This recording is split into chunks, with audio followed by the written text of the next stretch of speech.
प्रख्यात गौ सेवक एवं सनातन धर्म प्रचारक ग्वाल संत के मुखारबिंद से गौ सेवा व गौवंश के संरक्षण हेतु आयोजित 3 दिवसीय कथा का रविवार को अंतिम दिन था। 20 जून से सॉल्टलेक के मेवाड़ वेंकट में यह कथा की शुरुआत हुई थी। अंतिम दिन ग्वाल संत ने कहा कि पराधीन भारत में सरदार वल्लभ भाई पटेल ने कहा था कि भारत जब आजाद होगा तो सबसे पहले गौ हत्या बंद करने का कानून बनेगा, पर आज आजाद भारत के इतने दशकों बाद भी गौ हत्या जारी है। संत श्री ने गौ सेवा का विशेष महत्व समझाया।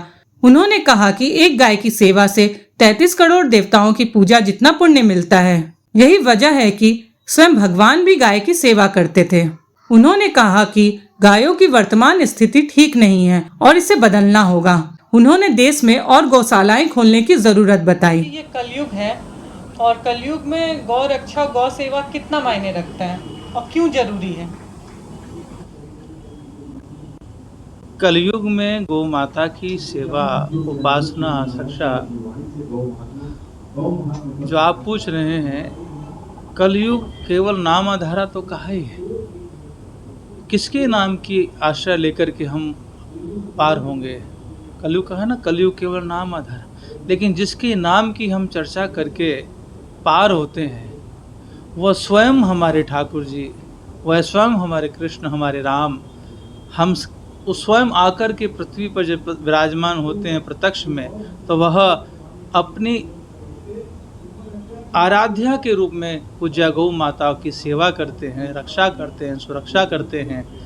और हमारे सदग्रंथ इतने महिमा से भरे हुए हैं कि किसी भी अवस्था में, कोई भी युग हो कैसे, क्योंकि कलयुग में एक प्रकार से अन्याय, अधर्म, अत्याचार, अनाचार, दुराचार, व्यभिचार, भ्रष्टाचार आदि आदि प्रकार के कितने ही प्रकार के ऐसी परिस्थितियां बनती हैं, ऐसी स्थितियां बनती हैं जो कि आदमी उससे त्रस्त होकर के भगवान की शरण में जाता है।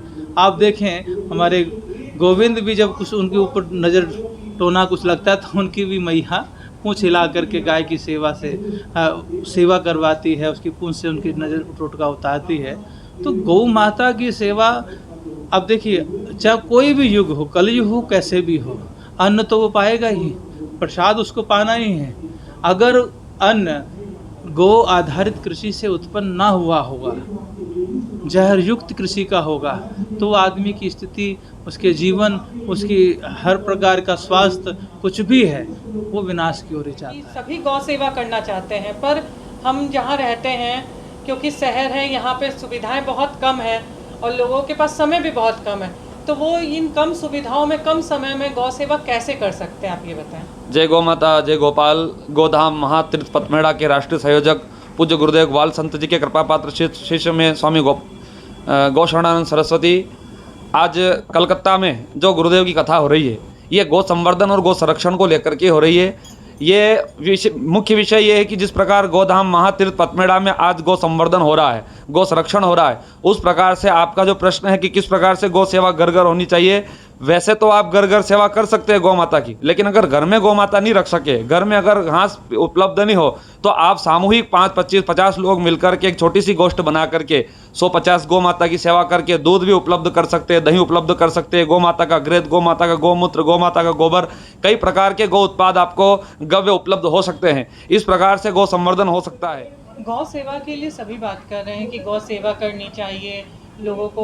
गौ रक्षा के लिए जो है अभी तक किसी ने बात नहीं की है कि गौ की रक्षा कैसे की जाए, क्योंकि सेवा तो सभी कर रहे हैं और उसके बाद अगर वो देखा जाता है कि जब तक गाय काम की होती है, उपयोगी होती है, तब तक उसका पूरा उपयोग लिया जाता है गौ माता का। पर जैसे ही वो उपयोगी नहीं होती, कई हम शहरों में ज़्यादातर देखते हैं कि उन्हें रास्ते में छोड़ दिया जाता है या उन्हें जो है उनको उतनी देखभाल नहीं की जाती है। तो आप इस विषय में कैसे क्या बोलना चाहेंगे और इसको किस तरीके से क्योर किया जा सकता है, अब इसके बारे में बताइए। गौ सेवा करने वाले ही गौ रक्षक हैं, और गौ रक्षक हैं कौन? हम और आप जैसे लोग ही हैं। कौन रक्षा करेगा? मैं करूँगी, आप करेंगे, आप जैसे हज़ार लोग करेंगे, कोई और बाहर से तो नहीं आएगा करने, क्योंकि ये समस्या भी खड़ी हमने की है, तो इसका समाधान भी हम ही कर सकते हैं, कोई और नहीं कर सकता। और मुझे लगता है जैसे जैसे आप धीरे धीरे संरक्षण शुरू कर देते हैं, उसी तरीके से आपकी सुरक्षा भी और गौ रक्षा भी शुरू हो जाती है।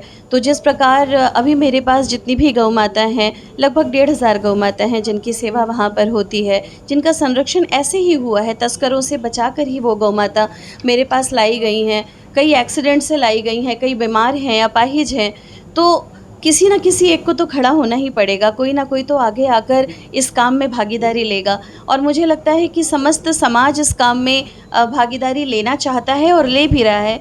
बस ज़रूरत है तो हर किसी को बताने की, हर किसी को जागरूक करने की। हमें आज ये सौभाग्य प्राप्त हुआ कि हम श्री गौ कथा में आज आगमन हुआ और हमने गौ कथा सुनी। गौ माता की महिमा हमारे ब्रज में हमारे प्रभु श्री कृष्ण ने, क्योंकि हम श्री धाम गोवर्धन गिरिराज जी से ही हैं और अभी यहाँ कथा प्रारंभ होने जा रही है तो हम आए हुए हैं। तो हम तो जानते हैं कि हमारे भगवान श्री कृष्ण ने गौ माता की किस प्रकार महिमा बढ़ाई है और हम सभी ब्रजवासी जो अपने प्रभु श्री कृष्ण के अनुयायी हैं, उनके सेवक हैं, उनके दास हैं, उन्हीं की सेवा में रहते हैं, ब्रजधाम में रहते हैं, गौ माता की सेवा खुद भी करते हैं अनेकों प्रकारों से और सभी को इसकी प्रेरणा भी देते हैं कि आप सभी गौ माता की सेवा अधिक से अधिक अनेकों प्रकारों से करते रहें। ये गौ सेवा पे कार्य कर रही है।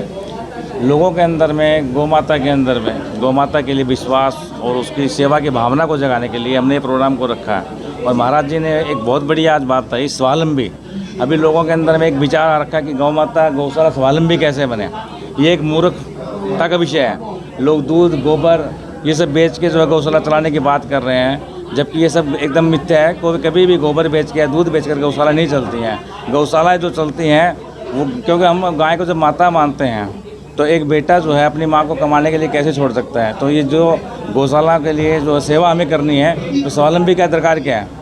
जब सब हम लोग डोनेशन देते हैं और अपनी माँ के लिए कमा रहे हैं तो गौ माता के लिए स्वावलंबी का जो विचार है वो हमें त्याग देना चाहिए। और गोबर जो है, गौमूत्र और यह जो दूध बेचने की जो हम लोग सोच रहे हैं, ये सब गलत है। तक गौ कथा और इतनी सारी भीड़, इतनी सफलता और लोगों में करुणा उत्पन्न हो गया गुरु जी की वाणी को सुनकर, क्या कहेंगे आप? मैं श्री राम सेवा समिति कार्यकारिणी में, आयोजन समिति में एक मेंबर हूं और 3 दिन से मैं कंटिन्यू गुरुदेव जी की कथा सुन रहा हूं। और इस कथा में पहली बार मैंने देखा कि एक गौ माता बछड़ा जो है स्टेज पे कंटिन्यू 4 घंटा तक गुरुजी की कथा सुनता रहा और कोई भी मतलब किसी को भी कोई भी परेशानी नहीं हुई और वो साक्षात कृष्ण भगवान का रूप था। हम लोग उनको नीचे में पहले रखने की बात थी, लेकिन गुरुदेव बोले स्टेज पे इसको हम रखेंगे और बहुत ही गुरुदेव के चरणों के पास में वो कथा सुनता रहा। 800 मेंबरों की ये कैपेसिटी है, लेकिन 800 से ज़्यादा मेंबर आए यहाँ पर और हमारे को बैठने की भी जगह नहीं थी, लेकिन फिर भी सभी भक्तों ने बहुत अच्छा सा अरेंजमेंट किया और शांतिपूर्वक, श्रद्धापूर्वक कथा को ग्रहण की, श्रवण किया। ये बहुत बड़ी बात है कि ऐसी कथा गुरुदेव के मुखवाणी से हम लोगों को सुनने को मिली। ये बहुत समय के बाद में ऐसी कथा का श्रवण हुआ। इसके लिए श्री राम सेवा समिति बहुत तन मन धन से लगी हुई थी। जय गौ माता। मैं तो खुद बहुत प्रसन्न हूँ और जिनको भी इनका लाभ मिला है, मेरी समझ में अद्भुत है ये कथा। इस बार जो जिस तरह से उपस्थिति हुई है और जिस तरह से स्वामी जी ने कहा है, अद्वितीय है। ये जो गौ माता की जो कथा हुई है, सबको गौ माता के बारे में जानकारी दी है पूज्य गुरुदेव ने, और सब लोग इस कथा से सब लोग लाभ लें और जो इन्होंने बताया है गाय की किस तरह सेवा करनी है, उनका कैसे फ़ायदे लेने हैं, वो लोग सब लोग लें और गाय के आदर्श को मानें, जिससे कि हमारे परिवार का और हमारे समाज का विकास हो और सबको इनका आशीर्वाद मिले। ये गौ माता की पूजा सभी सनातनियों का एक धर्म है, इनकी गौ माता की सेवा करें और यही संदेश महाराज जी ने आज सबको दिया है। धन्यवाद। गौ माता की ये जो कथा का भव्य आयोजन मेवाड़ बैंक्वेट में हुआ है और इसके लिए नांगलिया जी ने अपनी जगह जो प्रदान की है वो उसकी कितनी भी प्रशंसा की जाए कम है। और नांगलिया जी ऐसे धर्मपरायण व्यक्ति हैं जो हमेशा इसके लिए तत्पर रहते हैं। गौ माता पहली बार कलकत्ता में हो रही है और इतना अच्छा आनंद आया है और रमेश नांगलिया जी ने जो सबको जो व्यवस्था करके दिए हैं ऐसा हो ही नहीं सकता। बहुत बहुत धन्यवाद। मेवाड़ बैंक्वेट में हमारे पास गाय की बच्चियाँ माँ के रूप में थी 3 दिन। ये सौभाग्य हुआ और इस बार 700, 800 लोग, 900 लोग, समझ में नहीं आ रहा, 1000 तो पहुँच गए। ये बहुत अच्छा सुंदर वाक़या रहा हम लोगों के लिए। आगे हम लोग इससे और लोगों को जोड़ पाएंगे और ये प्रकल्प चलता रहे। आज गुरुजी ने हमें गाय के बारे में जो कुछ बताया वो अविस्मरणीय है, जिसकी जानकारी शायद हमें नहीं थी और उनकी अगर एक भी बात अगर हमारे ध्यान में रह जाए तो हमारे जीवन का कल्याण हो जाए। और गौ माता के प्रति इसी तरह अगर वो श्रद्धा और ज्ञान की बातें बताते रहेंगे तो आने वाली जनरेशन को भी हम आगे इसी तरह उनको उनकी बताई हुई बातों को बता करके उनके गाय के बारे में हम जानकारी देंगे। जय श्री राम। मैं रोशन लाल अग्रवाल, हमारी ये ट्रस्ट में है, मैं भी यहाँ के एक ट्रस्टी हूँ।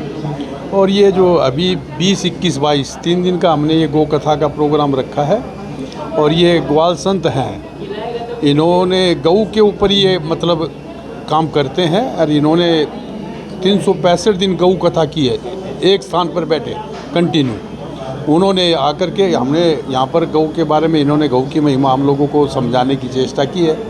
तो ये हमारा सोसाइटी, हमारी जो श्री राम सेवा समिति ट्रस्ट है, हम लोगों ने चाहा भी लोग गऊ के बारे में, गौ माता के बारे में जाने और समझें और गऊ से सब जुड़े।